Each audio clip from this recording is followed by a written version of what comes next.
Greetings, everybody. Lindsay here. How you doing? Welcome to the ErvTV Queen City podcast. Today we are going to talk about a number of abandoned locations in the Cincinnati area that are both family-friendly, publicly available, free and easy to get to, that anybody can go explore. It is summer. We've got we've got about a month to go before school starts in Cincinnati. And a lot of us are looking for stuff to do with our kids. If you don't mind the wacky weather we're having this year, then you're looking for outside free stuff to do, guys, this is the list for you. Now, keep in mind the weather, these are all outdoor locations, so prepare wisely for the weather. Make sure you have, I always take safety gear with me. You know, you want to have a flashlight, you're going to want to have a first aid kit, you're going to want to have, you know, this type of stuff you would have if you were hiking in the woods. Now, these are all urban locations. None of these are in the woods, but think if you're going on a hike in the woods, what would you take with you for safety? You want to take the same stuff with you. So just a word of caution before I get into these locations. These are all easy to get to. Some of these aren't even abandoned. Some of these on this list, I'm going to talk about places I've been to in my videos that are easily accessible, and a lot of them are just of historical importance that would be great to take your kids to, or even yourself, for yourself to go to. Okay, so if you are watching on YouTube instead of listening to the podcast, I will throw up some video, and I'll throw up graphics, and I'll throw up things that are related to the topics I'm talking about. I will not refer to them after this point. Also, if you're on YouTube, you do have the luxury of speeding me up. So if you click on the little cog in the corner down there where you can choose your video settings and all that, there's also a speed setting. So you can speed me up to either time and a half or even double speed. I'll be talking like this, but my wife watches videos in double speed all the time, and it shrinks the amount of time it'll take for you to finish watching this, and it doesn't penalize me as a YouTuber any at all. All right, so just a word of note for those of you might not have 30 minutes to listen to me. All right, so let's move on with this list now. This is some great locations. This is in no particular order. And once again, I've got to say, although this poses little to no risk, you know, just make sure, I would say don't go alone to some of these. You're going to want to take somebody with you. So, you know, make sure that you have safety gear and everything with you. Yeah. And, there is, some of these locations are easily accessible, but some of these locations you can't go into. So be sure to follow all no trespassing rules. And, you know, guys, let's keep it legal. As urban explorers going out to see things, we want to make sure that these things continue to be available to us. We don't want people throwing up big, tall fences around some of these locations so we can't get to them. All right, in no particular order, the first place on the list that's easily available to get to is the old abandoned golf course and clubhouse. You're not going to get in the clubhouse, but this is Amberley Green. It's out in Amberley Village. It's over on kind of on the east side. And technically you need a parking permit to park in the lot there. Those are free. You just go down the street a little ways to the Amberley Police Department, and there's like a lady there, and they'll give you a free sticker to stick on your car. That's all there is to it. It doesn't cost anything. I don't know if they enforce that or not, but just a word of caution there. The abandoned golf course and clubhouse I've been to a couple of times. The entire golf course out there is open to everybody. It's beautiful, guys. It's absolutely gorgeous. The old golf trails and where they used to ride the little golf carts, those are all available for walking paths now. It's a great place to take your pets. I see people out there with dogs all the time. And the old clubhouse is still there. So you can walk around the outside of the clubhouse, and you can see this beautiful abandoned structure that honestly probably needs to be torn down because it is nasty inside there. I got to see inside the windows once before they boarded them up. You can see that on my YouTube video at ErvTV.com. I'm sorry, YouTube.com/ErvTV. There is an ErvTV.com. There's not a lot there, though. Okay, so it's absolutely gorgeous out there, and the ponds are still there. I didn't encounter any sand traps. I think they were weeded out a long time ago with overgrowth. But there is a map online I found once that said where everything was. And certainly if you go to Google Earth or where you can get the satellite view, you can see the satellite view of it. And from the satellite view, you can kind of see the features. It's pretty cool. The next place I want to recommend you go to is the Presidential Tomb and Forest. We have a presidential tomb here in Cincinnati. It's out near Cleves, and it's William Henry Harrison. President Harrison was the first president to die in office, and at the time it was a big deal. And he was buried. He was from Cincinnati. He was well known here, and he was had been involved in Cincinnati area politics for a long time. And the tomb is beautiful. There is a really tall monument, kind of sort of looks like the Washington Monument a little bit.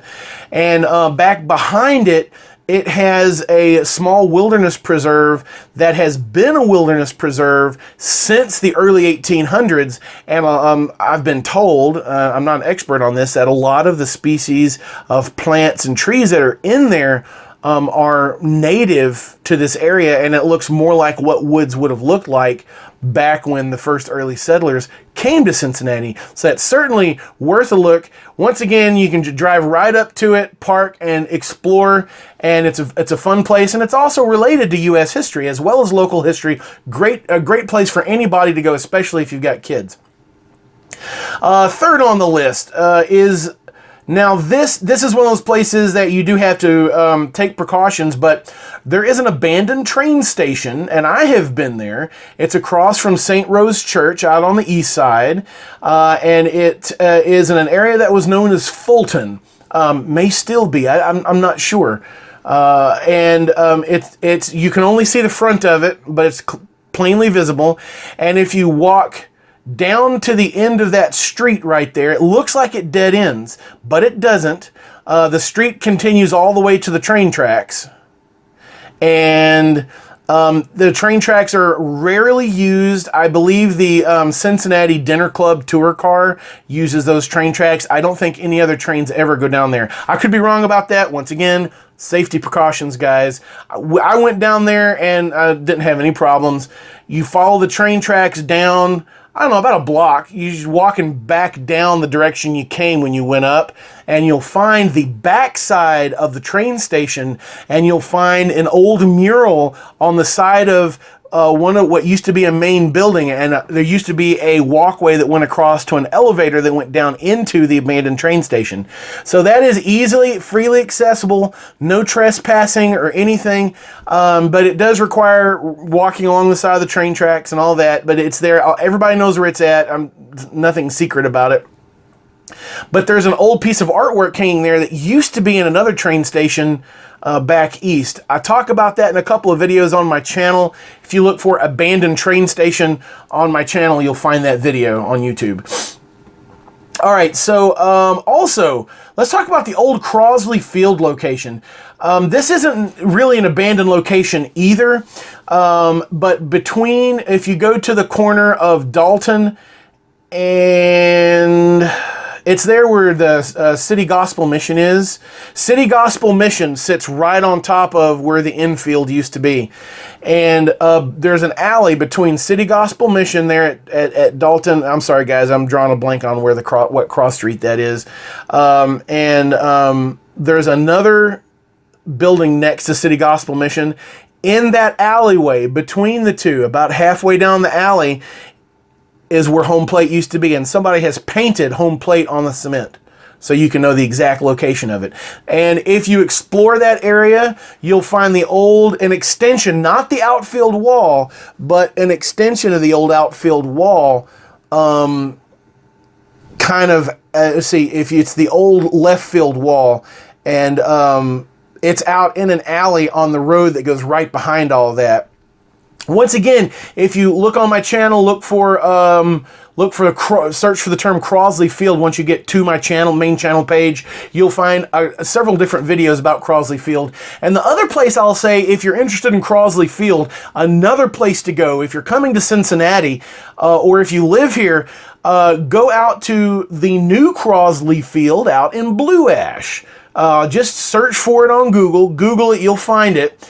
And it is a recreation of the field, not the stadium, but the field. And it includes that uphill rise in the outfield that tripped lots of good ball players, including the great Babe Ruth even tripped on it, I'm told. I'm not big into baseball history. I'm not a big baseball fan per se, but it is really cool. You can go and you can walk on this recreation of the field, including a recreation of the scoreboard in the old Crosley Field, complete with the advertisements that were on the scoreboard on the very last day. There's an old Mountain Dew advertisement on it. It's really cool, guys. Once again, if you go to my channel and search for it, I've been there and I've done a video on that, but it's a great place to visit and you can see it for yourself. Okay, let's talk about a couple of places that I have been to that are up on the west side, but they're a little north, this is Spring Grove Cemetery and the old Crosley Building, which is kind of funny because we just talked about Crosley Field, which it was bought out by the owner of the Crosley company that built the Crosley Building.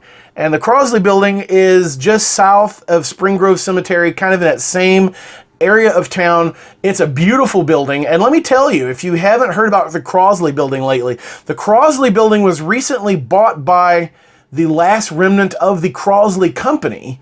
And they're going to supposedly rehab the building, and they're going to restore it to its former glory, and they're going to use it. They're going to restore Powell Crosley Jr.'s office to the way it looked back in the day, and they're also going to put a Crosley Museum in there. Now, these guys, I forget what the Crosley company is doing now. Seems to me like it has something to do with sports cars or race cars or something. I don't know, guys.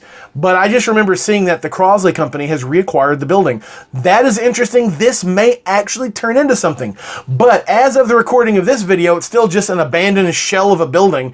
And it's great to go see. You can park street side. You can walk down the side of the building. You can go all the way down and you can see the back of it. You can go in what used to be a little parking area, loading dock area. It is fenced off. Please do not trespass. You can't get into the building legally. It is privately owned, but the building itself can be viewed from the street legally with no trespassing. There's no danger or anything like that. Once again, take somebody with you. It never hurts. It's a beautiful building. I've been there. I've peeked in the windows. Once again, if you go to my channel, you can find a video about it. The next thing I want to point you guys in the direction of is Ludlow. Now, this is actually just across the river, and you would think that this is pretty far away because in order to get to Ludlow, you have to go all the way to 75. I guess you could take Anderson Ferry across and get to it that way, but you're going to take you all the way to 75. You're going to take the first exit. You can actually GPS this, and then you're going to take some little back roads to get. Actually takes a little bit of time, maybe 10 or 15 minutes to get to, but this is literally just, you could spit at it. If you go to Mount Echo Park and you throw a rock across the river, it's right there across from Mount Echo Park. So this isn't as far away as the crow flies. And this is the two locations right next to each other, so this is worth going to. Ludlow Lagoon and the abandoned Ludlow incinerator. And you're going to park right at the location where the, what's it called, a motordrome used to be, where they used to do the motorcycles in circles inside the thing.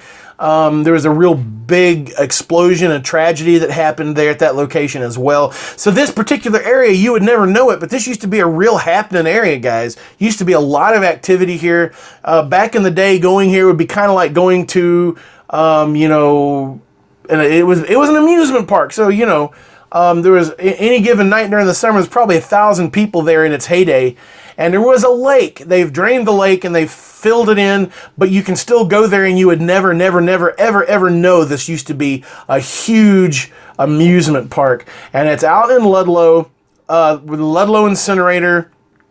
If you search for it online, you can find the location for the Ludlow incinerator. There's a parking lot, and you go one direction up a trail to go to where the lake used to be, or the lagoon used to be, and you go down a different way under the railroad trestle to where the abandoned incinerator is. The abandoned incinerator is the most abandoned piece of urban explorer type abandoned structure in this area that is perfectly safe. It's in public parkland now, and anybody can go to it and explore it, and you can actually go in it. You can go down beneath it and go inside the basement where the furnaces used to be. It's kind of creepy. Once again, take somebody with you. It doesn't hurt to have somebody with you. But I highly recommend that, and you can talk about the history of the lagoon. If you take your kids will love it, absolutely love it. Last time I was there, it was heavily tagged as well. So if you're sensitive to your kids seeing urban graffiti and reading urban graffiti, you might not want to take kids there. But I don't have my son didn't have any problem. He's grown up in the city. He's used nothing you can show him in the city that he hadn't already seen. So that is absolutely fantastic opportunity. And once again, it's perfectly free. There's no trespassing to go into it. And it was the first place that I had explored as an urban explorer way back in 2016. Another great place you can go to if you're going to be in Cincinnati and you want to see some of the more interesting things, go out to Eden Park. Out at Eden Park, there's Cron Conservatory. And the conservatory has all sorts of flowers, and they have small animals, like sometimes they'll have butterflies and they'll have birds and stuff. But it's mostly you know, plants. You know, it's beautiful. The greenhouses there are huge, and it's been there forever. But the main thing you're going to want to make sure you see when you go out to Eden Park is the reservoir wall. And it's this very Gothic looking, looks like the side of an old castle. And it used to be a street. So when you go, you can park at the entrance to it, and you can tell it's paved. The top of it's paved with brick. It used to be a street, and one side of it used to be a reservoir for water. And they changed that a while back. There's a whole story behind Eden Park and the waterworks there and all that. And the old waterworks building, it looks like a church. It's just down the street, and you can walk by it as well. A lot of history there. And you might see people rock climbing at the end of the reservoir wall. It's a very popular rock climbing location. There's a lot of history behind that. Like I said, read up on it. It is very interesting. They would drain the reservoir periodically to clean it out. And when they did that, now this was back 100 years ago, when they did that, they would have festivals or parties or whatnot down inside the dried out area of the reservoir. Now it's just an open grassy area with like a basketball court. It's a great place to fly your drone, guys. A great place to throw a drone up. And right next to it is the old haunted gazebo and the new pond area, which I'm told they're changing that soon. Anyway, so go out and check out Eden Park. It's beautiful out there. There's a lot of parkland here in Cincinnati. So if you're going to be in Cincinnati and you want to see some of the more interesting sites, that's great. But make sure you visit some of our wilderness areas. I've never lived in a city with more wilderness in my life. When you throw up a drone in Cincinnati, unless you go really high up, you'll be able to see downtown, but you'll look across and you'll see nothing but treetops here. There's so many trees in Cincinnati. Let's talk about some more areas. If you're gonna want to go exploring and see some historical areas in Cincinnati, let's talk about Central Fairmount Elementary. Central Fairmount Elementary is just outside, just off of I-75. If you got Queen City Avenue, I believe you go to White Street, and then you go up a hill, and if you look off to your left, you'll see Central Fairmount.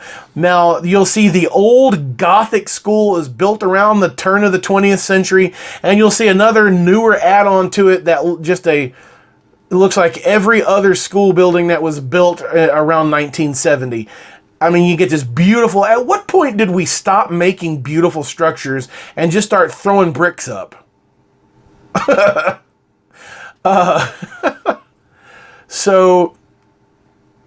It's absolutely gorgeous. It is worth going and seeing. The school bell is still on the outside of it. Basketball hoops still on the building. They've got the paved playground area still striped out. And it's a mystery to me as well, all the stripes are for. I was told some of the big long stripes were where they lined the kids up to go back in the building, I think. It kind of looked to me like a area where you would practice running track. And there's a lot to see there. It's beautiful. I got to go inside. So if you want to see the inside of it, go to my channel, search for Central Fairmount. You'll pull up a couple of different videos. I recently did a remix where I put all of my Central Fairmount footage in one video, and that'll be, I believe it's called Remix 2018 or something like that. You can't get inside. Remember, no trespassing, guys. You're not going to get inside that building anyway. It's pretty heavily locked up. Something else that is interesting to see, we used to have incline railroads here in Cincinnati. You can go and see the remains of the incline railroads. Now, if you, there's one in particular I can tell you how to get to. The others you'll have to look up. There's one, if you go down Warsaw, over on the west side, that was the old, incline for, Price Hill. And if you go down Warsaw, and as you go around the bend, as you're going down the hill, if you're going towards downtown, look off to your right, you'll hit a stop sign, and then right after the stop sign is some really old, it looked just like brick retaining walls from the street. That's base supports for the old railroad that used to go right over your head. And there's more on another street a little further down. And if you go down to the corner of where West 8th starts up, West 8th kind of dead ends right into the side of the hill. That's where the entrance to the railroad used to be. If you look up, you'll see like a radio tower and what looks like a couple of hotels. If you go up there to the top of the hill, where if you can run a GPS for Incline Public House, and that'll take you to the Incline Park, I think it's called, and they've actually made a park out of where the top of the incline used to be. There is a little a short wall you can sit on.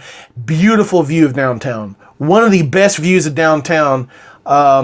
Not so secret though. There'll be other people there guaranteed. Another thing you can look at if you really want to go, now this is once again easy stuff, free, very little trespassing. Go to the Whitewater Canal Tunnel historical site. Now that is it's also near Cleves. If you look it up, you can find online where it's at. And the Whitewater Canal was a project to make a full-size canal tunnel. Now, you guys know we had a canal here in Cincinnati. It meandered its way up through Ohio and connected to the Erie Canal way up north. It was a large part of our history, and it was a large part of the economy of Cincinnati back in the 1800s. The Whitewater Canal Tunnel was the first project where the powers that be got together and said, we need to make a full-size tunnel because we got to go under this hill. And it was a pretty long tunnel, and it was full size. You guys know they pulled canal boats with horses back in that day and age, and the horses walked a little trail, and what would happen is most tunnels were too small for horses to go into. And so a human had to grab the rope, they would unattach it from the horses, and the human would pull the boat through the canal. It was kind of dangerous to do. The canal was tight quarters, and they would often get hurt in various ways. This was a full-size tunnel where they could actually take the horses into the tunnel, and the trail went through the tunnel. And there weren't very many of these, and this one today has been filled in, and the other entrance was caved in when they built the highway through that area. But that tunnel entrance, it has a historical marker. There's a little parking place there, and in order to get to it, when you park, you'll see the historical marker. You're going to walk away from the historical marker, and then you're going to go back behind the woods, and that's where the trail. There's a nice wide open trail that goes back to it, and then you can look in it, and you can see actually where the canal used to be. There's a dip. And sticking up, you can see the top of the canal tunnel sticking up. It's really cool. You can teach your kids about the canal system. And there's not very much canal stuff in our area to see outside of going down to that park at the base of Eggleston Avenue where they have a kind of a artistic looking lock and dam kind of system. And they have information about it there, but it's not an actual canal tunnel. It's an imitation. Well, you can see the real thing. You can see just the top of it. You can see the stone and everything. It's really cool. I highly recommend it. That's pretty much it for today's vlog. Today's podcast. There's a lot of stuff to see here. There's a lot of historic neighborhoods I recommend. There's a book called Walking Cincinnati, and you can find it in most local libraries. It is by Danny Corman and Katie Meyer by Wilderness Press, and it has lots of historically interesting places and towns, and these are all walking tours, and this is a very good book. I've actually used this as source material quite a bit on my historical neighborhoods vlogs that I've done on my channel. Everybody, I appreciate you watching. Keep fighting the good fight, and I will see you in the next video.